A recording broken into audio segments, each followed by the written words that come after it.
Right, I'd like to welcome Ludvig Aberg to the interview room here, Ludvig. It's been a pretty exciting last few minutes. 2025 Genesis Invitational champion, 66 final round to win by a stroke. You moved to number one in the FedEx Cup, your second victory on tour. What sort of emotions are you feeling right now? A lot. It was a really cool finish to a great week. I've had my girlfriend here all week. My coach came in on Friday night. I've had some other guys on my team being with me all week. So it was really cool, and it felt like we did it together. I had tremendous help with Joe, my caddy, today, and it feels really cool. It's the Genesis Invitational. We're at a different venue than we typically are, but you were here 3 weeks ago, got ill on the weekend. We're right in the mix at the start. Does it feel like a little bit of redemption after what happened? Yeah, I'd say so. I mean, I felt like I had a good chance of winning that tournament, but I wasn't really feeling like myself the last couple of days. And then sort of, I don't like pulling out of tournaments, but I felt like I had to at Pebble just to give myself some time to recover and be ready for this one. And sort of knowing how last week was at home, basically, a little bit of survival mode, but to come here and to win this event is really special. All right, we'll take some questions. Just raise your hand. We'll start right up here. Ludvig, Maverick was on a heater to start his round. Were you aware of what he was doing? And if so, was it kind of hard for you kind of keep in it when it seems like this guy's sort of running away with the tournament? Yeah, I definitely saw what he was doing. I looked at all the leaderboards that I could, and it was obviously, I think he got to 12 pretty early, and I was sort of stuck at 7, 8, something like that, and had a big putt on 12 for par, probably a 6-7 footer left to right that I made, and I think if I hadn't made that one, I don't think I would have won today. And then sort of knowing that 13 is a reachable par 5, and sort of struggled with a tee shot on 14 yesterday, and it was nice to hit a nice draw in the fairway, and then top it off with a couple of birdies as well coming in. So really cool, but all I tried to do once I saw that he posted 11 was just to get to 12, really. All right, good. You want to go next, Doug, or Brody? Jump in. Go ahead, Brody. Yeah, Luke, you have the bogeys on 4, 5, and then maybe a frustrating 6 as well.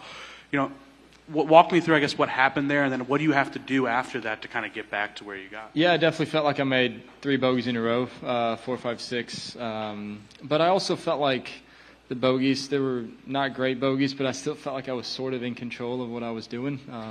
I felt like ever since yesterday I was in control of my ball flight, and it's a nice feeling knowing that I didn't get ahead of myself. I was sort of focused on the things that I could focus on, and then knowing that you'll get a lot of chances as long as you're executing the shots, and really pleased with the way and I finished today. All right, we'll go over to Doug and then to Cameron. Luddy, what's the most meaningful thing about this win in particular?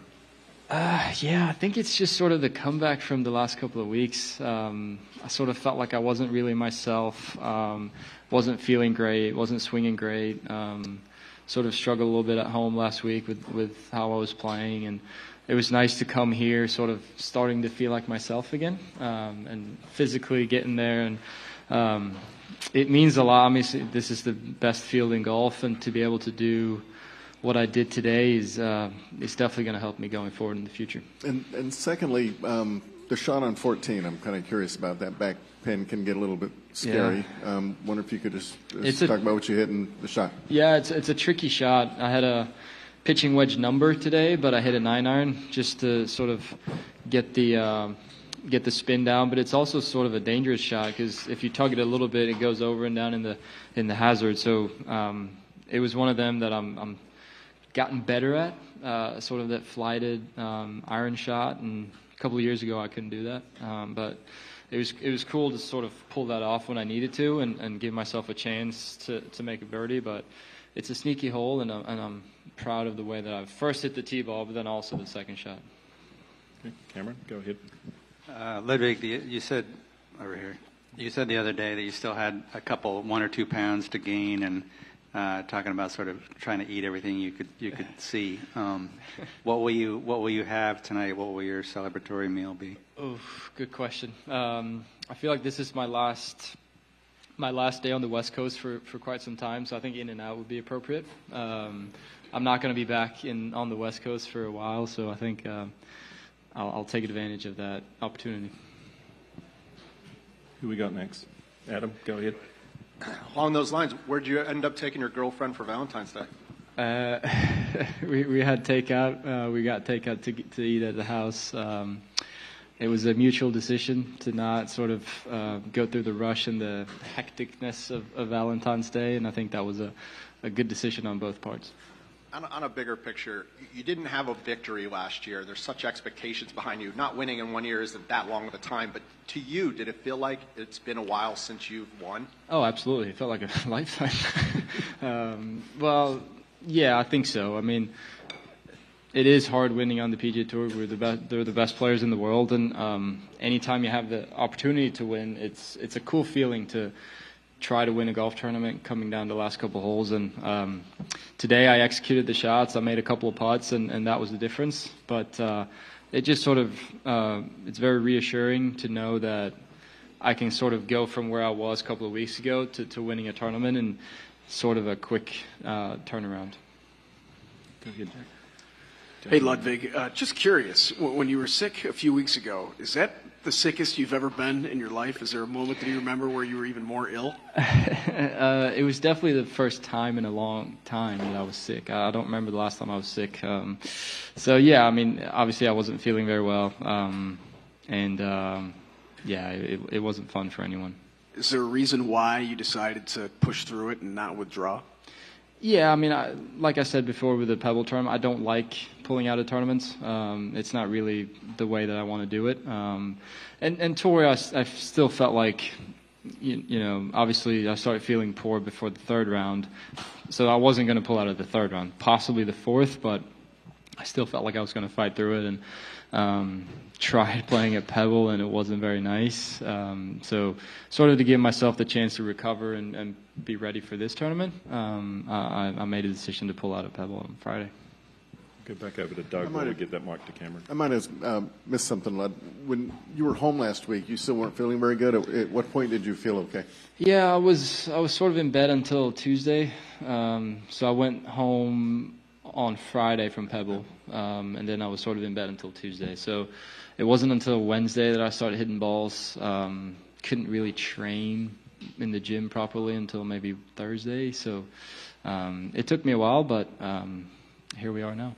At what point, or was there any point at all out there today that you felt this might be slipping away from you?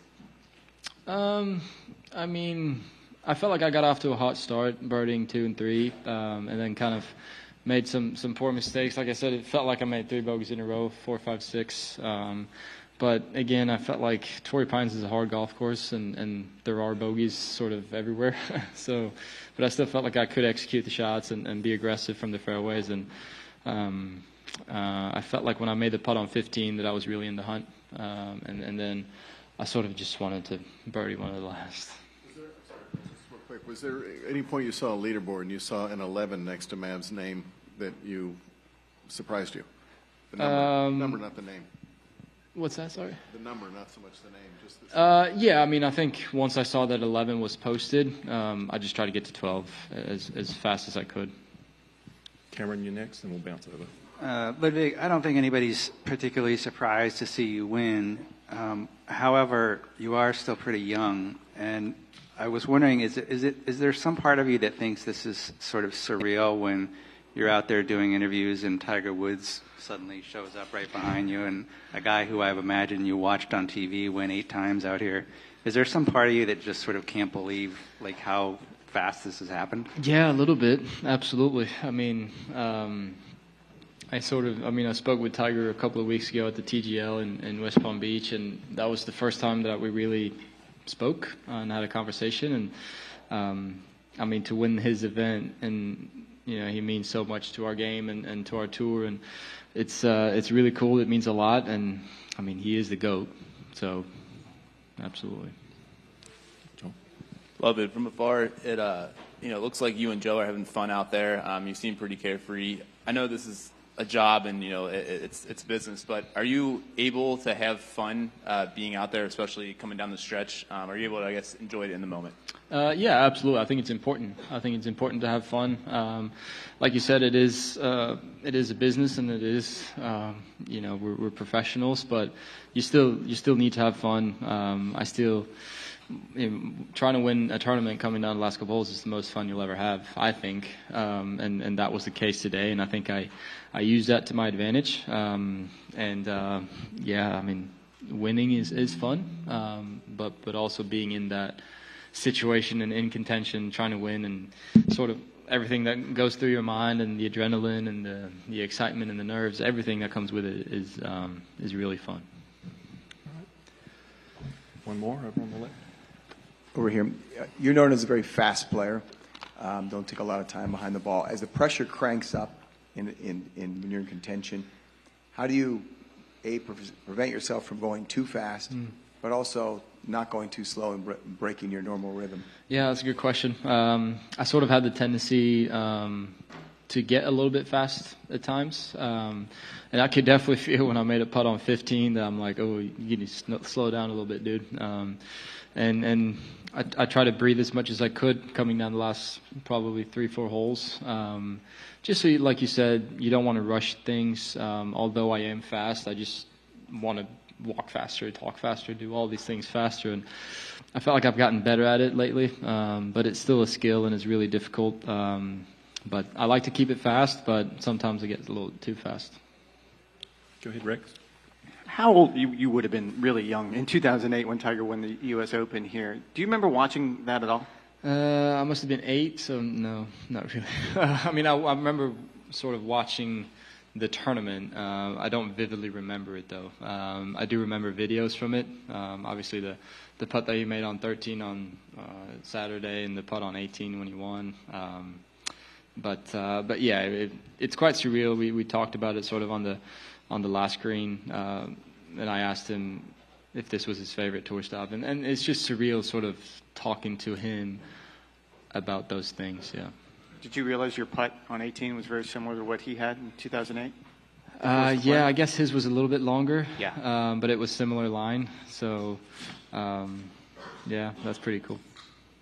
Across the Doug again. When you think about what you want to achieve for the year, even if you're playing well and winning's hard out here, what does actually having a win do to go forward for the rest of the year? Yeah, it's really nice getting off to a good start. Obviously, the season is long, but all we try to do is play as good as we can and prepare as good as we can for every tournament. But yeah, like you said, it sort of takes away a lot of the early pressures, if you will.